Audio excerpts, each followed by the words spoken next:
The first time Ethan mentioned the man in the cornfield, Sarah barely looked up from the dishes. He waves every morning, her 8-year-old son said while spreading peanut butter across his toast. Sarah smiled absent-mindedly. Who's waving? The tall man. She assumed he meant a farmer. Their house sat on the outskirts of Millbrook, Ohio, surrounded by endless acres of corn that stretched farther than the eye could see.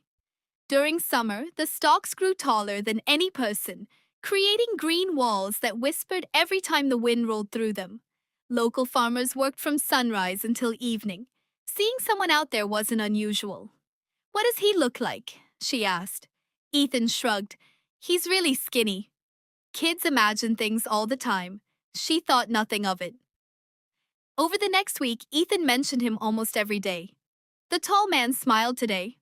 "He knows my name." He asked if we could play soon. Each sentence made Sarah slightly more uncomfortable. "Did he tell you his name?" "No." "Have you ever walked over to him?" "No." "He says he can't leave the corn." Sarah stopped drying a plate. "What do you mean?" "He says that's where he belongs." Children often blended imagination with reality. Sarah had spent years working in pediatric care and knew that imaginary friends weren't uncommon. Still, something about the way Ethan described him felt different. There were never dramatic stories. No magic, no monsters. Just a tall man standing perfectly still inside the corn, watching, waiting, smiling. That Friday afternoon, Sarah finally looked herself. She stepped onto the back porch while Ethan rode his bicycle along the gravel driveway. The corn swayed gently beneath a gray Ohio sky. Nothing, no movement, no farmer, no person, only endless rows disappearing into the distance. She felt ridiculous. When she turned back toward the house, Ethan suddenly pointed. "There." Sarah spun around immediately. "Where?" "He's right there." Her eyes followed Ethan's finger. Nothing. Absolutely nothing. "Mom." Ethan frowned. "He says you can't see him because he doesn't want you to." A chill crawled up Sarah's spine. That evening she asked around town. The cashier at the grocery store laughed. "Probably some scarecrow." Old Mr. Henson from the gas station shook his head. "No one's farming that land anymore." Sarah paused. "What?" "The Collins place." "The field behind my house?" He nodded. "Nobody's touched it in nearly 20 years." She blinked. "But I thought—" "The family disappeared." He said it so casually it almost sounded rehearsed. "Just vanished." Sarah forced a smile. "I'm sure there's an explanation." "There probably is." He didn't sound convinced. That night, rain hammered against the windows. Around 2 in the morning, Sarah woke to a soft sound outside. Tap, tap, tap, not at the front door, not at the bedroom window. The back porch. She grabbed her phone and quietly walked downstairs. The porch light revealed nothing except rain pouring across the wooden steps. She exhaled, probably a branch. As she locked the back door, she noticed tiny muddy footprints leading across the porch. Bare feet, far too small to belong to an adult. They started at the yard, reached the back door, and stopped. There were no footprints leading away. Sarah stared at them for several long seconds before slowly looking toward the black cornfield beyond the fence. Lightning flashed across the sky.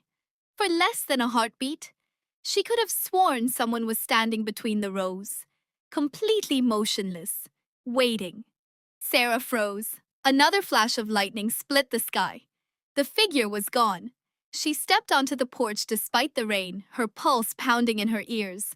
Cold water soaked through her socks almost instantly. The muddy footprints were still there. Small, bare, exactly Ethan's size. She looked across the yard. The grass glistened beneath the storm, but there were no more tracks. It was as if the child had walked to the porch and simply vanished. Sarah hurried back inside and locked every door again. Before going upstairs, she opened Ethan's bedroom door. He was asleep, curled beneath his blanket, dry. His feet were perfectly clean. She didn't sleep for the rest of the night. The next morning, the footprints had disappeared. The rain had washed everything away. Sarah almost convinced herself she'd imagined them. Almost. Until Ethan sat down for breakfast. He came closer last night. The coffee mug slipped in Sarah's hand. What did you say? The tall man.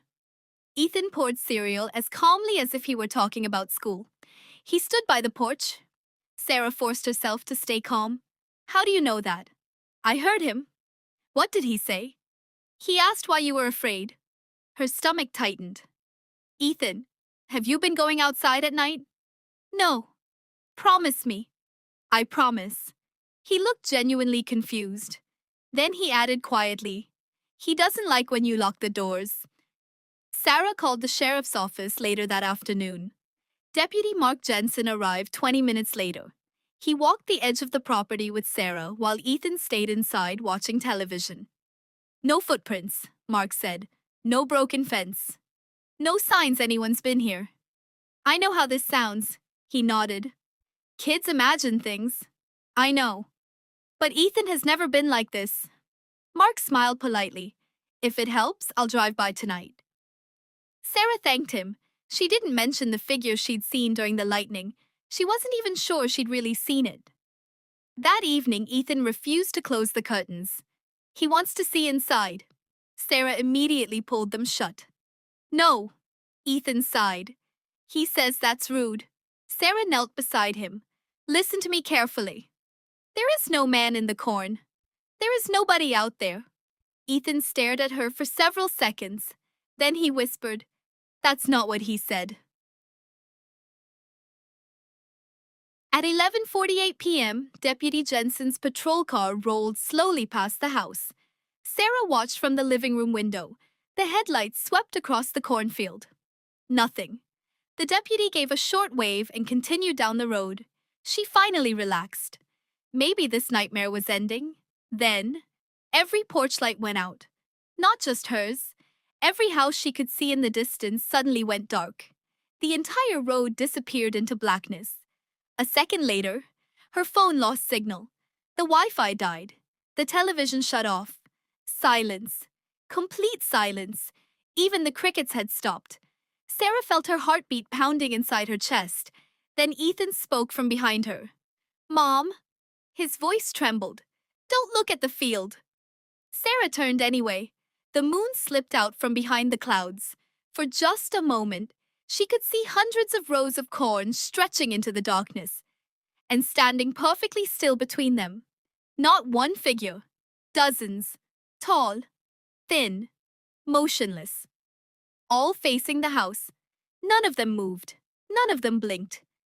Then, as one, every head slowly turned toward Ethan's bedroom window.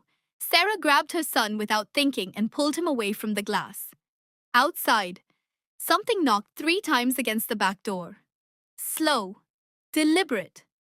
Knock, knock, knock. Then a voice, barely louder than a whisper, drifted through the wood. Ethan, we're almost home. Part 3. Sarah pressed Ethan tightly against her chest. Neither of them made a sound. The whisper came again. Ethan, it's time. The voice didn't sound angry. It sounded patient, like someone waiting for a child to finish getting dressed before leaving the house. Then another knock. 3 slow taps. Knock, knock, knock. Sarah grabbed the fireplace poker and dialed 911. No signal. She ran upstairs, locked herself and Ethan inside the master bedroom, and pushed the dresser against the door. Outside, the knocking stopped. The silence was somehow worse. Minutes passed. Then she heard footsteps. Not outside. Inside the house. Slow. Heavy. One step. Another. Wood creaked beneath unseen weight. Someone was walking through the hallway. Sarah held her breath. The footsteps stopped outside the bedroom door. A long pause. Then Ethan whispered, He's not alone. Sarah looked at him. What do you mean? There are more now. Before she could answer, every smoke detector in the house began screaming at once. The shrill alarms echoed through every room. Just as suddenly, they stopped.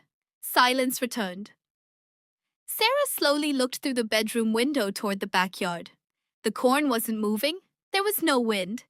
Yet one narrow path was opening straight through the field, as if invisible hands were pushing the stalks apart. The path led directly to the back porch. Something was coming. Then her phone vibrated. One bar of signal, a voicemail. She hadn't received a call. Hands shaking, Sarah pressed play. Only static. Then a frightened man's voice.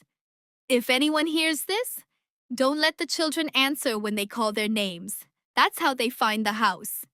The recording ended. A second later, Ethan gasped. They know you heard it. From downstairs came the sound of the back door unlocking. By itself. The handle turned slowly. The hinges groaned. And somewhere below, someone stepped inside.